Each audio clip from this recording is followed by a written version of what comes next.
అందరికీ praise the lord. ఈ సమయంలో దేవుడు మనతో ఈ వాక్కు ద్వారా మాట్లాడుతున్నాడు. మత్తాయి 14:20లో వ్రాయబడి ఉంది. వారందరూ తిని తృప్తి పొందిన తరువాత మిగిలిన ముక్కలు 12 గంపల నిండా ఎత్తిరి అని.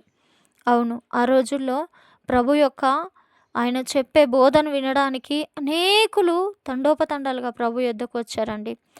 వచ్చి అలా రోజులు రోజులు ఆయన యొద్ద కూర్చొని ఆయన చెప్పే ఉపమానాలు, ఆయన చెప్పే బోధను వింటూ ఉన్నారు. అది చూసిన దేవుడు వారు ఆకలితో ఉన్నారని గ్రహించారండి.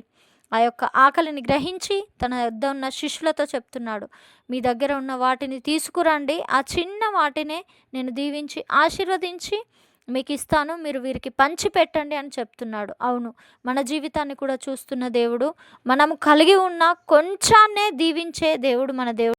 మనము దేవుని దగ్గర ఉన్నట్లయితే మన దగ్గర ఉన్న కొంచెమే మనకెంతో ఉంటుంది, చాలినంతగా ఉంటుంది, మనం తినగా మిగులుతుంది, అనేకులకు పెట్టే స్థితిలో మనం ఉంటాము. కాబట్టి ప్రభు దగ్గర నువ్వు ఉన్నావా? ప్రభు మాట ప్రకారం జీవిస్తున్నావా? ప్రభు ఆలోచన ప్రకారం ముందు అడుగులేస్తున్నావా? ఒక్కసారి ఆలోచించమని ఈ సమయంలో ప్రభు మనతో మాట్లాడుతున్నాడు.